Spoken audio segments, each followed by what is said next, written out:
ทุกท่านทุกคนทุกเพศทุกวัยก็มาปะกันอีกเป็นประจำทุกวันในเวลาเดียวกันนี้และก็ทางสถานีวิทยุแห่งนี้รายการปกิณกะแห่งธรรมะสพเพระมีเป็นประจำแต่อย่างใดก็ต้องขออนุโมทนาขอบใจต่อโยมเจ้าหน้าที่ทุกคนที่อำนวยความสะดวกมาด้วยดีตลอดขอบใจต่อพระออกไม่ออกญาติโยมที่ติดตามฟังรายการนี้คือกำลังอกกำลังใจกันมาด้วยดีตลอดขอบใจนักขอบใจหลายๆในวันนี้ก็เป็นวันศีลวันธรรมแต่มาบอกเสมอว่าวันนี้คือวันพระพุทธเจ้าเพราะประธรรมกับวินัยนั้นตถาคตคือพระพุทธเจ้าดับขันธ์ปรินิพพานไปตัวแทนก็คือพระธรรมกับวินัยฉะนั้นวันนี้จึงเป็นวันแห่งพระพุทธเจ้าเป็นวันศีลวันธรรมก็ออกไม่ออกญาติโยมต่อไปเราจะมีการไหว้พระและสวดมนต์แล้วก็รับข้อศีลไปเป็นข้อปฏิบัติเพื่อทำให้กายวาจาตลอดจนจิตใจให้สงบเพราะศีลแปลว่าปกติทั้งกายทั้งวาจาและรวมทางด้านจิตใจตัวการเจริญพุทธมนต์ไหว้พระเนี่ยอาตมามีความตั้งใจอย่างแน่วแน่ร่วมกับญาติกับโยม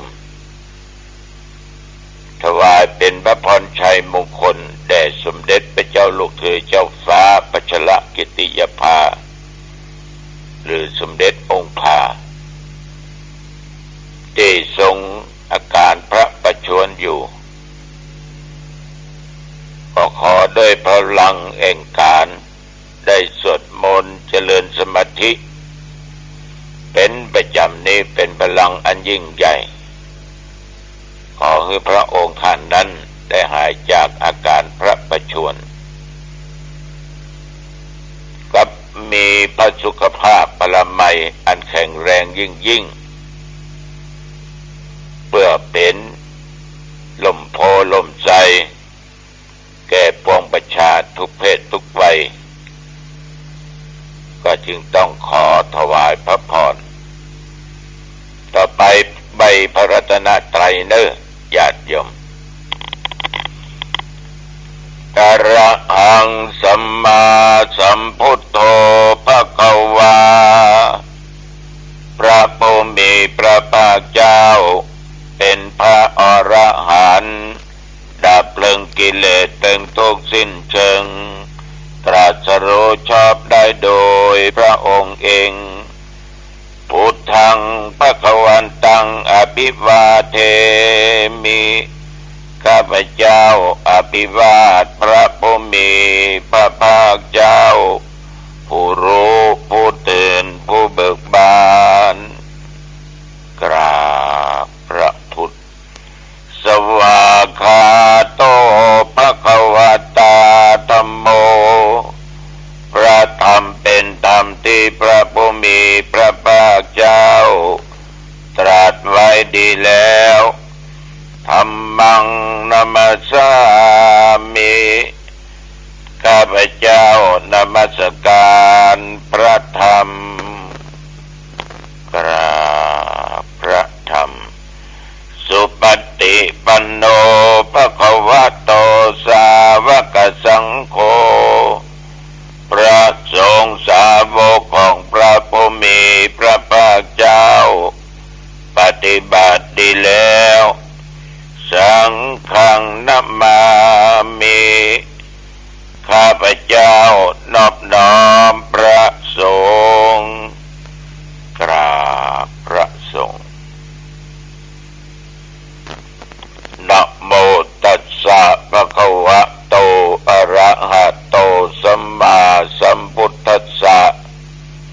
นะโมตัสสะภะคะวะโตอะระหะโตสัมมาสัมพุทธัสสะนะโมตัสสะภะคะวะโตอะระหะโตสัมมาสัมพุทธัสสะพุทธังสรณังคัจฉามิธัมมังสรณังคัจฉามิสังฆังสรณังคัจฉามิทุติยัมปิพุทธังสรณังคัจฉามิทุติยัมปิธัมมังสรณังคัจฉามิทุติยัมปิสังฆังสรณังคัจฉามิตติยัมปิพุทธังสรณังคัจฉามิตติยัมปิธัมมังสรณังคัจฉามิตติยัมปิสังฆังสรณังคัจฉามิปานาติปาตาเวระมณีสิกขาปะทังสมาธิยามิสิกขาบทนี้คือเว้นจากการฆ่าสัตว์ตัดชีวิตอทินนาทานาเวระมณีสิกขาปะทังสมาธิยามิสินสิกขาบทนี้คือละเว้นจากการลักขโมยเอาของคนอื่นมาเป็นของตัวกามเมสุมิจฉาจาราเวระมณีสิกขาปะทังสมาธิยามิสิกขาบทนี้ให้ละเว้นการประพฤติผิดในกามในสามีและภรรยาของคนอื่นมุสาวาทาเวระมณีสิกขาปะทังสมาธิยามิสิกขาบทนี้ละเว้นการกล่าวคำพจน์คำเท็จคำหยาบคำติฉินนินทาคำเบ้อเจ้อสุราเมรยะมัชฌปมาทฐานาเวระมณีสิกขาปะทังสมาธิยามิสิกขาบทนี้ละเว้นในการดื่มของมึนเมาอันมีสุราและเมลัยรวมสิ่งเสพติดเป็นกัญชาโลอินยาบ้ายามะอิมานิปัญจสิกขาปทานิสีเลนะสุขติงยันติสีเลนะโภคสัมปทาสีเลนะนิพุตติงยันติตัสมาสีลังวิโสทะเยต่อไปญาติโยมตั้งใจสวดบทโพชฌังคะถวายแก่พระองค์ต่อไปยะโตหังภาเกเนอาลิยาญาจาติยาจาโตนาปิจานามิสันจิจาปานังชีวิตาโวโรเปตาเตนะสัจเจนะโสติเตโหตุโสติกัปปัสสะ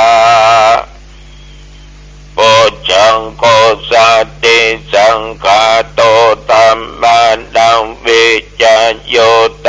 ถาภิริยัมปิติปัสสติโพชังคาจาตถาปะเรสัมมาตุเปกะโพชังคาสัตเตเตสัพพะทัสสินามุนินาสัมมาทัคคาตาภาวิตาภาวุเลกาตาสังวัตตันติอภิญญาญาณิพพานายาจาโพธิยาเอเตนะสัจจวัชเชนะโสติเตโหตุสัพพทาเอกสัมมิงสัมมาเยนะโต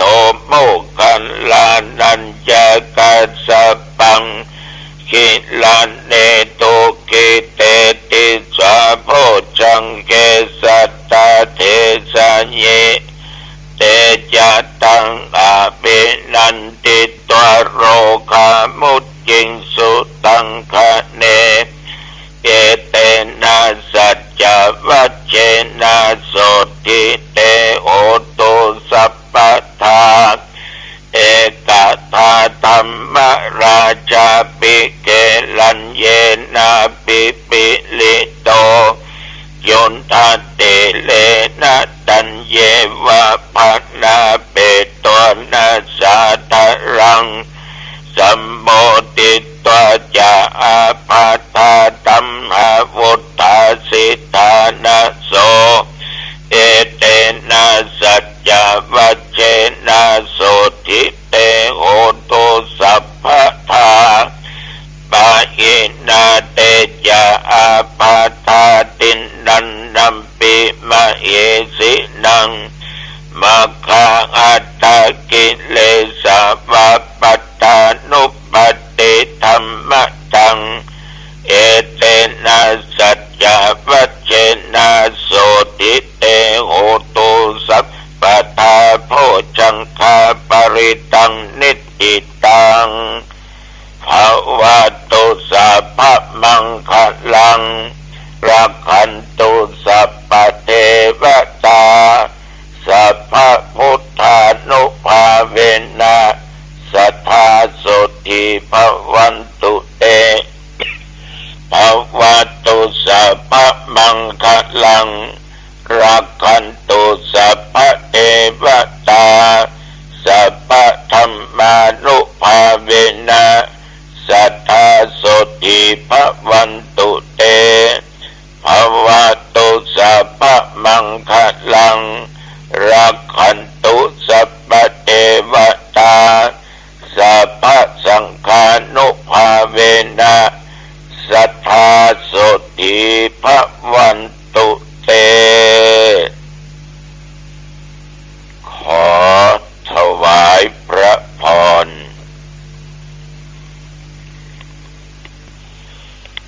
ตะวันนี้กรมอุตุได้ประกาศบอกว่าเรื่องฟ้าเรื่องฝนเรื่องลมนั้นก็ยังมีอยู่เกิดขึ้นเป็นที่แต่ละจังหวัดบางแห่งบางหนนั้นน้ำก็ทะลักลงจากเขาเข้าสู่ถ้ำคันคลองมาอย่างแรงจนว่าตะฝั่งนั้นอยู่ลงไปพี่น้องญาติโยมที่อยู่ใกล้แม่น้ำก็ให้ระมัดระวัง จะไปไว้ใจมันว่าไม่เป็นไร เพราะเขาบอกว่ามันจะเกิดเมื่อใดแต่กรมอุตุบอกว่าตั้งแต่ว่ามาถึงปัจจุบันนี้เที่ยวบริเวณวัดหนองตองใกล้เคียงกลางวันจะได้ยินเสียงฟ้าห้องก็ลึงเลี้ยวไปพอทิศอื่นก็มืดครึ้มบืนแดดนะแต่ว่าที่ผ่านมาตะคืนเนี่ยเวลาประมาณทุ่มปลายแก่ๆหรือ2 ทุ่มจะมีฝนตกลงมาครั้งแรกมิดมักก็ได้ถล่มเลยลงแห่ไปเล่น จุ่มเย็นดีนะม่วนดีก็ต้องประเมินรัก3 ทุ่มปลายนี่ก็หายแซบหายสอยบ้านป่อไม่ออกบางแห่งก็ตกเนาะบางแห่งก็มีเนาะมีตัวเจ้าตำบลสันบักบานโทรมาหลวงพ่อวันพวกจะไปลืมนะครับมาถึงวันเนี้ยมาเปิดป้ายให้โอวาทกำครับแก่ศรัทธาญาติโยมบ่ลืมเนาะเลยถามว่าตำบลฝนลงก็ท่านพระครูมีฝนครับมีก็ลมครับเนี่ยบางที่มันก็มีฝนบางที่ก็มีฝนสำหรับอุณหภูมินั้นปัจจุบันนี้25 องศาก็ออกไม่ออกญาติโยมฝนมันนึงตกบ่ค่อยใบไม้อย่างเงี้ยเนาะฉะ ฉะนั้นญาติโยมพอออกไม่ออกพอจับตีเป็นธรรมะได้น้ำฝนเนี่ยมันตกประมาณตกลงที่ไหนมันมีความชุ่มเย็นที่หันพืชผลต่างๆที่โยมปลูกบอกว่าพืชล้มลุกพืชยืนต้นใบมันจะเขียวพองามตาดีจะปลูกหอมตบอังปำผักชีปลังกาผักไผ่หอมด่วนหรือกะหล่ำผักกาดนี่หน่อยเนี่ยก็ตามแต่ตกหน้าก็เน่าหมดเสียหมดผักเหล่านี้แต่ต้นไม้ยืนต้นนั้นถึงเขียวพอต้นใดก็ม่วนมันสักเอาขี้ฝุ่นขี้หยังที่ปิวว่อนมาทิศแม้แต่หลังคาบ้านจองวัดวากุฏิวิหารก็หมดใส่ดิก็เหมือนคนเฮาท่านน้ำจิตน้ำใจมันงดงามเป็นคนมีจิตใจเป็นบุญเป็นกุศลมีศีลเป็นเบื้องต้นมีจิตใจเป็นบุญโดยนะรักษาศีลแล้วก็ใจเป็นบุญคนมีศีลมีบุญเนี่ยอยู่ที่ไหนตกอยู่ที่ไหนมันชุ่มเย็นที่นั่นมันมีความสุขมันมีความสบายเพราะใดญาติโยมจิตใจของเขาเหล่านั้นมันเล่าร้อนเมื่อใจมันเล่าร้อนมันก็ไม่ค่อยมีปัญหาถ้าใจร้อนแล้วเดือดร้อนใครคนใดใจร้อนในครอบครัวก็เดือดร้อนใจร้อนในหมู่คณะก็เดือดร้อนดีบ่ดีได้เป็นนอนอยู่ห้องขังบุญเพราะใจร้อนคนมีบุญคนมีศีลมีธรรมไปทิศไหนทิศใดมีความสุขเหมือนกับฝนบ่ต้องตกนักตกมาให้บ่ดีมันจุ่มมันเย็นดับร้อนได้พืชผลต่างๆงอกเงยก็ได้สะสวยงดงามสบายตาเฮาตัวถ้าฝนมันตกนักนี่ก็บ่เห็บแห่ลงมาตัวนี่ก็เจ้าปดโดยไม้โดนใบเห็บไล่หล่นลงหมดขนาดทุเรียนมันยังเจอมันยังหล่นหม่องกำผางกาชมพู่กาอย่างก็ตามเด้อเนอะอันที่ปลูกผักไผ่หอมด้วนผักจีหมดนี่นะตะกัวมันถึงลาบคาบมดเพราะฝนมันตกแห้งลงไปตกนักตกแห้งก็ถึงดีนะยังก็จ้างญาติโยมคนเฮาเนี่ยยังเกินไปก็ถึงดีบ่ทำก็ถึงดีฉะนั้นพระพุทธเจ้าจึงเปรียบว่าทางสายกลางคือมัชฌิมาปฏิปทาต้องปฏิบัติเดินไปตามทางสายกลางฝนตกหนักเกิดน้ำท่วมเนี่ยเนาะทำให้ท่วมบ้านท่วมจองท่วมอย่างก็เดือดร้อนคนเฮานี่ญาติโยมถ้าเนี่ยอย่างเกินฐานะของตัวเองก็เดือดร้อนตัวเองอย่างอาตมาภาพได้ประกาศญาติโยมร่วมจิตร่วมใจสร้างกองบุญอันยิ่งใหญ่บุญอันยิ่งใหญ่นะตามอัตภาพตามกำลังของตัวเองข้อเนี้ยสำคัญจัดซื้อหาเครื่องมือการแพทย์เครื่องช่วยหายใจห้อง ICU อุปกรณ์การแพทย์ต่างๆไว้ที่ห้อง ICU เพราะว่าโรงพยาบาลยังมีห้อง ICU แต่ว่าแมลงตุเจ้าเฮาได้เป็นเลขาพูดถึงตุเจ้าที่มาอาศัยวัดคันธรสไปนอนรักษาตัวที่ห้องยาอ่างดงได้2 วันหมอหันอาการประจับที่จับตังก็เลยส่งไปที่โรงพยาบาลมหาราชเชียงใหม่ นอนเซี่ยวอยู่ในห้องไอซียูถ้าหางดงมีห้องไอซียูก็ได้นอนที่หางดงละนี่มันมีเนี่ยญาติโยม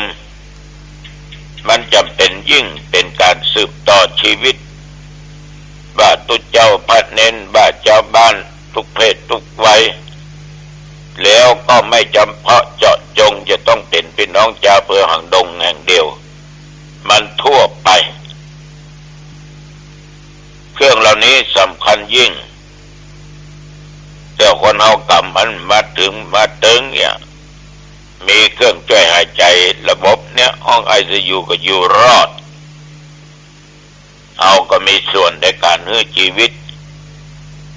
ฉะนั้นญาติโยมเครื่องมันแพงราคาจะเป็น7-8 แสนตึงเตียงตึงอย่างอุปกรณ์ต่างๆตกชุดละล้านกว่าบาท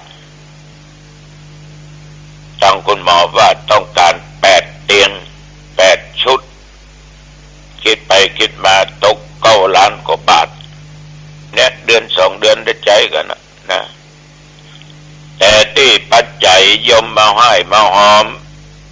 จะช่วยชีวิตคนก็ตมาภาพนั้นตมารวบรวมไปตอดเป็นองค์พระป่าวันเดือนเกี่ยงเนื้อแรม2 ค่ำออกพรรษาได้สักวันเนี่ยวันนั้นจะเป็นวันคารวะของพระสงฆ์องค์เจ้าจะมาคารวะ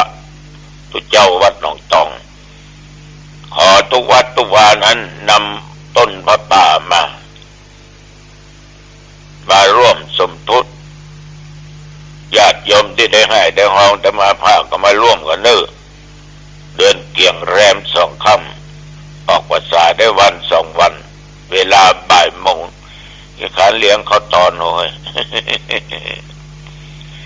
อย่างทวานี้ก็มีญาติโยมผู้ใจบุญใจกุศลได้มาให้มาหอม